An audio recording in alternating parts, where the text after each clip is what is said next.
నమస్తే ఆంధ్రప్రభకి స్వాగతం. నేను ప్రియా కాశిక్. ప్రస్తుతం మనతో పాటు డాక్టర్ సూర్య సాయి అక్కల్ గారు ఉన్నారు. Senior consultant physiotherapist. మాట్లాడదాం. హలో సార్, నమస్తే. నమస్కారం అండి.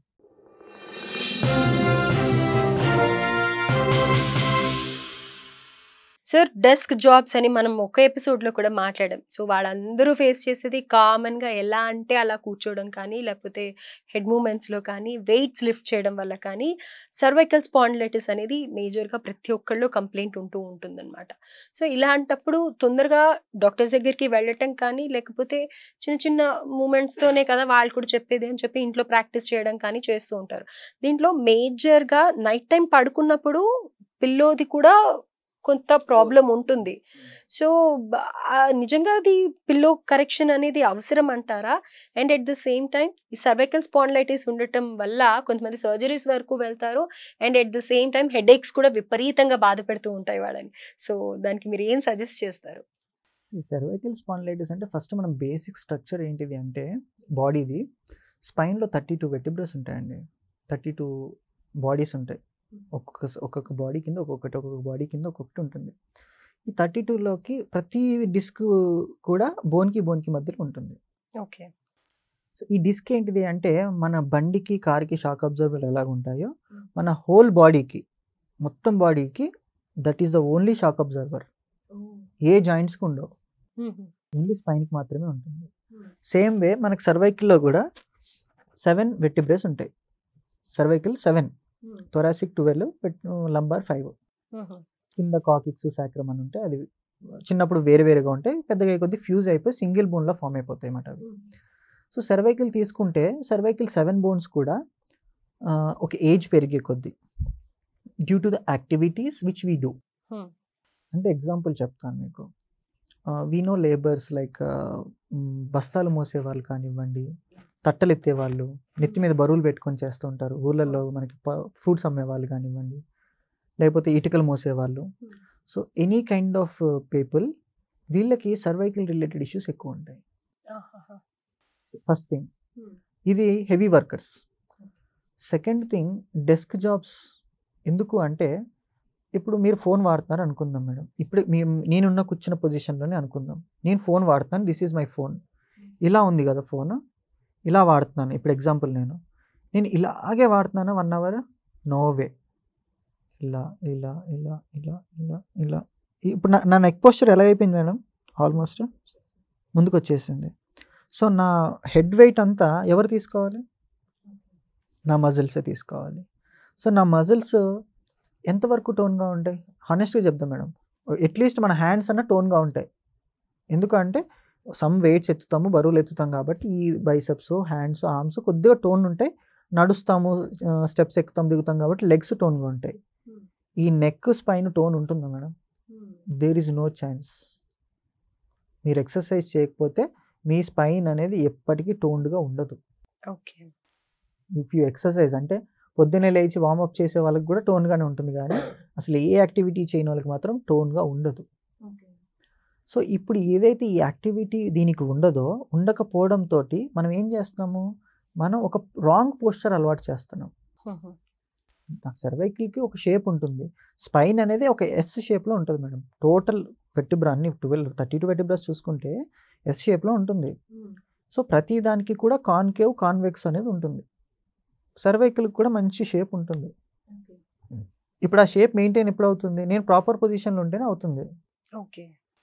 ఇప్పుడు నేను ఉండకుండా నేను ల్యాప్టాప్ వాడడమో, లేకపోతే మ్యాక్సిమం డెస్క్ జాబ్స్లో అయ్యేది ఇదే కదా మేడం. మనకి కంప్యూటర్ ఏమో ముందు ఉంటుంది, టేబుల్ ఏమో డౌన్లో ఉంటుంది, మనం కొంచెం హైట్లో ఉంటాం. ఆబ్వియస్లీ మనకి ఐ మ్యాచ్ ఉండదు, ఐ మ్యాచ్ కంటే తక్కువే ఉంటుంది. కాబట్టి మనం ఏం చేస్తాం, ఇలా చూస్తూ విల్ లీన్ ఫార్వర్డ్. ఇంకొంచెం ఎక్కువ అగ్రెసివ్ వర్కర్స్ ఉన్నారనుకోండి, లైక్ ఓవర్ డ్యూటీ చేసేవాళ్ళు, ఓవర్ రెస్పాన్సిబిలిటీస్ తీసుకొని వాళ్ళు ఇంకా ఎక్కువ నిమగ్నం అయిపోయి they will neglect their spine మాట. సో ఎప్పుడైతే ఈ డిస్క్ మీద ప్రెషర్ ఎక్కువ పడుతూ ఉంటుందో ఈ డిస్క్ అనే దాని లైఫ్ పడిపోతూ ఉంటుంది. ఓకే. సింపుల్గా మేడం, ఇప్పుడు మన వెహికల్కి, any vehicle, 2 wheeler 4 wheeler any vehicle, ఈ షాక్ అబ్జర్వర్స్ నేను కొన్న తర్వాత ఏ ఘాట్ రోడ్లో నడుపుతున్నాను అనుకుందాం. ఒక రోజు ఫైన్, 2 రోజులు ఫైన్, 1 నెల రోజులు నడిపాను మేడం. ఏమవుతుంది? సో అది డ్యామేజ్ అవుతుంది, ఎక్కువ వర్క్ చేయదు. It needs service again. Service ఇవ్వాలి. ఓకే, నేను సర్వీస్ ఇచ్చాను, మళ్ళీ ఘాట్ రోడ్ మీద తిప్పాను, మళ్ళీ సర్వీస్ ఇచ్చాను, మళ్ళీ ఘాట్ రోడ్ మీద తిప్పాను. దాని life example madam, normal road మీద నడిపితే ఒక 15 years అనుకుందాం, 15-20 years అనుకుందాం. ఘాట్ రోడ్ మీదకి వెళ్ళేప్పుడు ఏమైపోయింది, 10 yearsకో 8 yearsకో పడిపోతుంది కదా, దాని లైఫ్ తగ్గిపోతుంది. పడిపోతుంది కదా. Same will happen with your spine. అంటే నువ్వు వర్క్ చెయ్యాలి, చెయ్యొద్దని నేను అనట్లేదు, ఎంత బాగా చేసుకుంటున్నావు, ఎంత బాగా నిన్ను నువ్వు చూసుకుంటున్నావు అనేది ఇంపార్టెంట్. Okay, right. ఒకవేళ ఇదే బండి మనం సర్వీస్ కూడా చేయించట్లేదు అనుకుందాం, అంటే ఒక ఎక్సర్సైజ్ లేదు, ఏమీ లేదు మన బాడీకి, అలాగే సర్వీస్ ఏమీ లేదు, నేను ఘాట్ రోడ్ మీద నడుపుతూనే ఉన్నాను. 10 years అని వస్తుంది మేడం ఆ బండి, అసలు 5 yearsకి షెడ్కి వెళ్ళిపోతుంది. సో చిన్న వయసులో సర్వైకల్ స్పాండిలైటిస్ చూడడానికి కారణం ఏంటిది అంటే, it's like how you are maintaining. You are doing proper exercise and having good food and maintaining good posture, then you are doing your activities, that is fine. Okay. అయితే ఇప్పుడు కొంతమంది మేజర్‌గా cervical pain అదే spondylitis అని అంటే గనుక రౌండ్‌గా తిప్పడం అని కానీ, లేకపోతే లెఫ్ట్, రైట్ చూడడం కానీ ఇలాంటివి చెప్తూ ఉంటారు కదా! అవి ఎంతవరకు హెల్ప్ చేస్తాయంటారు? ఎగ్జాంపుల్ చెప్తాను మేడం, మీరు చేసేవన్నీ కూడా యాక్టివిటీస్. అదే అంటున్నాను నేను, యాక్టివిటీ వేరు, స్ట్రెంగ్త్ వేరు. ఇప్పుడు ఎగ్జాంపుల్ మేడం, మీ కుడి చెయ్యో ఎడమ చెయ్యి రెండు కలిపి పైకి కిందకి 10 సార్లు అనమంటే ఈజీగా అంటారు. 1 kilo డంబుల్ ఇచ్చి చేయదు, 2 చేతులు అదో కిలో ఇదో కిలో ఇచ్చి చేయమంటే 5 చేసిన తర్వాత కొంచెం లాగుతుంది అంటారు, 10 చేశాక అలసిపోయింది నా చేతిలో అని అంటారు. ఏది టోన్ బిల్డ్ చేస్తుంది? 1 kg dumbbell will build your muscle tone. Same way దీనికి నెక్కి ఐసోమెట్రిక్ కాంట్రాక్షన్ ఎక్సర్సైజెస్ అని ఉంటాయి. ఐసోమెట్రిక్ కాంట్రాక్షన్ ఎక్సర్సైజ్ చేస్తుంటేనే దాని యొక్క మజిల్ స్ట్రెంగ్త్ పెరిగి స్టేబుల్గా ఉంటుంది. ఇప్పుడు ఇలా నేను 100 సార్లు తిప్పిన, ఇలా 100 సార్లు తిప్పిన, ఇలా 100 సార్లు స్ట్రెచ్ చేసిన, ఇలా 100 సార్లు స్ట్రెచ్ చేసిన, అది స్ట్రెచెస్ అంతే. You are doing something to improve your muscle activity along with blood circulation అంతే. It not improve your tone.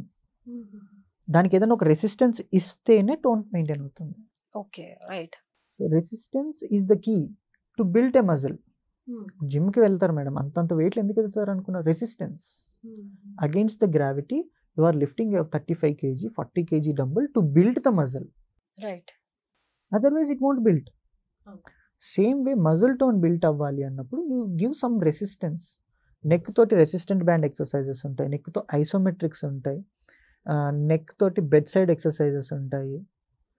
So which I personally do. చాలామంది చేయించలేదు, తెలీదు.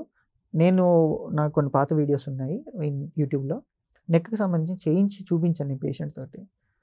చాలామంది మా సీనియర్ ఫ్యాకల్టీ, మా ఫిజియోస్ కూడా అన్నారు దట్ అఖిల్ ఈ కైండ్ ఆఫ్ ఎక్సర్సైజెస్ మేము ఎప్పుడు చేయించలేదు అని.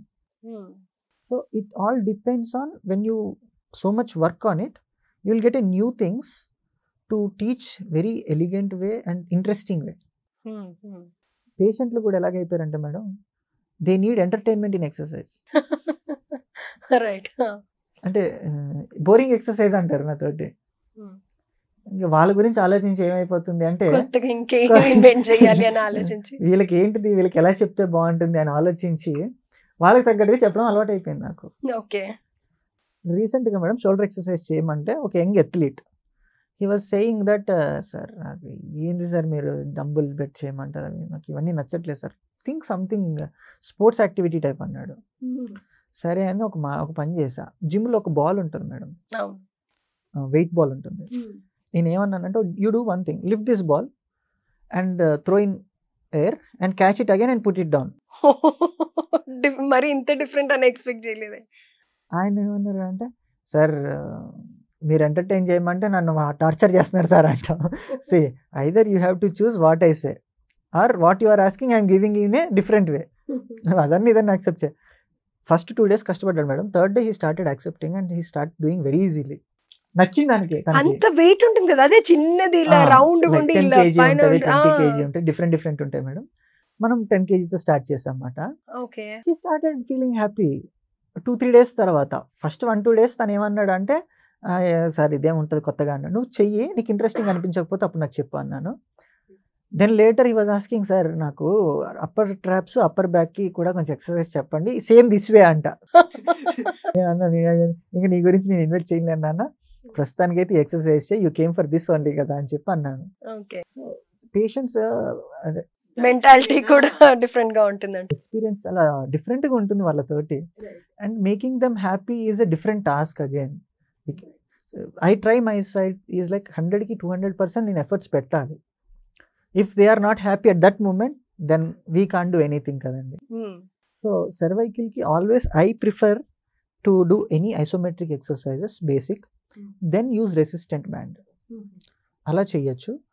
ఇది కూడా age related madam, mostly age related. ఒక 30 దాటిన తర్వాత నుంచి we can see some postural changes అండి. ఇంకొకటి ఏంటిది అంటే ముఖ్యంగా ఫీమేల్స్కి ఈ నెక్ హంప్ కానివ్వండి, నెక్ రిలేటెడ్ ఇష్యూస్ చాలా ఎందుకు వస్తాయి అంటే they have go through lot of things అండి. ఒకటి కాదు, బ్రెస్ట్ ఫీడింగ్ టైంలో కానివ్వండి, they posture they cannot maintain because the babies has to get feed కదా. సో ఆ ఫీడింగ్ టైంలో వాళ్ళ పోస్చర్ పాపం లీన్ అయ్యి ఫీడ్ చేయడం అదొక అలవాటు అయిపోయి, ఫోన్ వాడడం కానీ, టీవీ చూడడం కానివ్వండి, ఈవెన్ కుకింగ్ అనుకోండి, కుకింగ్ కూడా మీరు ముందుకు వంగి కంపల్సరీ చూసే కదా కుక్ చేయాలి. సో వంగి చూసి కుక్ చేయడం కానివ్వండి. సో ఇవి ఏమిటిది అంటే హెడ్ది ఓవర్ యాక్టివిటీ ఎక్కువ ఉంటుంది కంపారిటివ్ విత్ మేల్స్. మీరు కిందకి చూసే జాడు చేయడము, లేకపోతే క్లీనింగ్ చేయడము యూజువల్గా. సో ఇవన్నీ ఏంటిది అంటే ఒక kind of activity with some kind of strain also. Not I'm saying it's completely strain, activity with some strain. Of course ఇప్పుడు మేము చేసే యాంకర్ జాబ్స్ కి కూడా ఎక్కువ హెడ్ నాట్ చేయాలి కాబట్టి ఇంకా అడిషనల్ గా చేస్తూ ఉంటామని చెప్పొచ్చు. Right, this is what happened అండి. So how you are preventing అనేది important. And I won't recommend any neck belts. Neck belts వేసుకోవద్దా సార్? అంటే స్టార్టింగ్ స్టేజ్ లోనే ఉంది కదా, నెక్ బెల్ట్స్ వేసుకుంటే అయిపోతుందని దగ్గరలో ఉన్న షాప్ కి వెళ్ళి తెచ్చేసుకుంటూ ఉంటాం. నెక్ బెల్ట్స్ ఎవరికి వెయ్యాలి అంటే severe muscle cramp, severe muscle cramp, chronic muscle cramp, chronic knots, muscle knots వస్తాయి ఫీమేల్స్కి. ట్రిగర్ పాయింట్స్ ఉంటాయి ఇక్కడ. మనము యూజువల్గా ఇప్పుడు మీకు కూడా if I touch and diagnose definitely you will have triggers in your trapezius muscle. So ఈ ట్రాప్స్ మజిల్ ఎప్పుడైతే మీకు నాట్స్ ఉంటాయో అప్పుడు కూడా మీరు మూవ్మెంట్ చేయనివ్వదు. లేదు రాత్రి పడుకొని పొద్దున్న లేచేటప్పటికి సివియర్ క్యాచ్ ఉంది. ఇట్లా స్పెసిఫిక్ మూమెంట్స్లో మాత్రమే బెల్ట్ వాడాలి. వెరీ స్పెసిఫిక్ మూమెంట్స్లో అందరూ వాడటానికి వీల్లేదు. Not at all recommended. నేను బెల్టే వాడొద్దని చెప్తాను. రైట్. సో ది పెయిన్ ఉంది, స్పాండిలైటిస్ పెయిన్ ఉంది అని ఐడెంటిఫై చేయగానే బెటర్ డాక్టర్ ని కన్సల్ట్ అవ్వటం బెస్ట్ అని అంటారు. ఫిజియోథెరపిస్ట్ ని ఇమిడియట్ గా కన్సల్ట్ అయిపోయి మీరు take suggestions from them, follow those instructions, still it is not subsiding, then you consult a orthopaedician who are spine specialist. Okay, right. Madam orthopaedics ఇంతకు ముందులా లేదు. Previously orthopaedic use to treat every condition. Now orthopaedic is completely whole new invention. New అంటే new ఎట్లా అయిపోయింది అంటే హ్యాండ్కి ఒక surgeon ఉన్నారు, నెక్కి స్పైన్ మొత్తానికి ఒక సర్జన్ ఉన్నారు, ఒక షోల్డర్ జాయింట్కి ఒక స్పెషల్ సర్జన్ ఉన్నారు, ఒక ఎల్బో జాయింట్కి ఒక స్పెసిఫిక్ సర్జన్ ఉన్నారు, ఒక యాంకిల్ జాయింట్కి ఆ స్పెషలైజేషన్ సర్జన్ ఉన్నారు, ఒక నీ జాయింట్కి ఒక స్పెషలైజేషన్. చూడండి ప్రతి జాయింట్కి ఒకరు ఉన్నారు అంటే ఎన్ని కండిషన్స్ ఉన్నాయి అసలు సొసైటీలో. How many are suffering with only shoulder. ఒక షోల్డర్కి ఒక ఆర్థోపెడిషియన్ ఉన్నారు స్పెసిఫిక్గా, వేరే ఏమి ట్రీట్ చేయరు అంటే think how difficult it has become now days. So ఇవన్నీ కూడా ఫిజియోథెరపిస్ట్ అన్ని ఐడెంటిఫై చేసి క్లియర్ చేస్తారు. 100% మేడం, 100% ఆల్ ఇన్ వన్ అని చెప్పుకోవచ్చు. బట్ దీంట్లో మాకేంటిదంటే మేడం ఆర్థోలో we deal only ortho conditions. Neuro related మళ్ళీ వేరే ఉంటారు. ఇప్పుడు ఎంపీటీలో కూడా ortho, neuro, cardio, onco, community medicine ఇట్లా చాలా ఉన్నాయి.